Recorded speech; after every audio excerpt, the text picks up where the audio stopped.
السلام علیکم ورحمۃ اللہ وبرکاتہ۔ امید ہے آپ سب حضرات خیر و عافیت سے ہوں گے۔ اللہ تعالیٰ آپ کو شاد و باد رکھے۔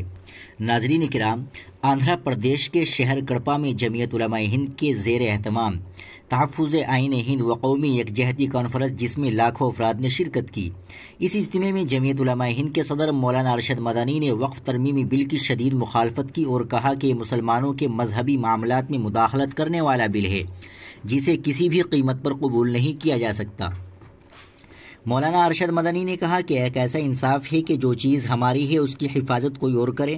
انہوں نے اس بل میں موجود تمام نقائص پر روشنی ڈالی اور کہا کہ اس بل کی موجودگی مسلمانوں کے لیے نہ صرف ایک مذہبی مسئلہ ہے بلکہ ہمارے آئینی حقوق پر حملہ ہے۔ ان کا کہنا تھا کہ اگر آئین کی حفاظت کی جائے گی تو ہی ملک بچ سکے گا، اور اگر آئین کو پامال کیا گیا تو ملک کی سالمیت خطرے میں پڑ جائے گی۔ انہوں نے مزید کہا کہ جمعیت علماء ہند سیاسی تنظیم نہیں ہے بلکہ ایک مذہبی تنظیم ہے جس کا مقصد ملک میں امن و محبت اور بھائی چارہ قائم رکھنا ہے۔ انہوں نے اس بات پر زور دیا کہ مسلمان اپنے وطن سے محبت کرتے ہیں اور اس کی سالمیت کے لیے پرامن رہنا چاہتے ہیں۔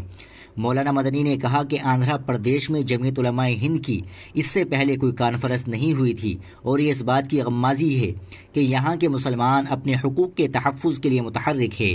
انہوں نے اس بات پر خوشی کا اظہار کیا کہ اس کانفرنس میں 5 لاکھ سے زائد افراد نے شرکت کی، جو اس بات کا ثبوت ہے کہ آندھرا پردیش کے مسلمان اس وقت ملک میں ہونے والی تبدیلیوں سے بخوبی واقف ہے اور ان میں یہ تشویش ہے کہ ملک کس سمت جا رہا ہے۔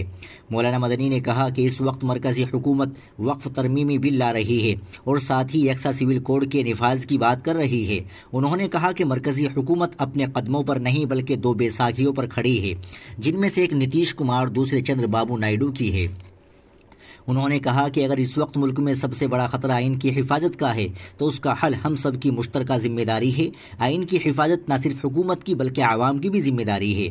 مولانا مدنی نے مزید کہا کہ یہ بل مسلمانوں کے وقف کے حق کو چھیننے کی ایک سازش ہے اور یہ اس بات کا ثبوت ہے کہ حکومت مسلمانوں کے مذہبی حقوق میں مداخلت کرنا چاہتی ہے۔ انہوں نے کہا کہ وقف کی حفاظت کے لیے یہ بل لایا جا رہا ہے، لیکن اس میں کی جانے والی تبدیلیاں یہ ثابت کرتی ہے کہ یہ بل مسلمانوں کو ان کی مذہبی املاک سے محروم کرنے کے لیے لایا جا رہا ہے۔ انہوں نے اس بات پر زور دیا کہ اس بل کو فوری طور پر رد کیا جائے تاکہ آئین کی حفاظت کی جا سکے اور ملک میں امن قائم رکھا جا سکے۔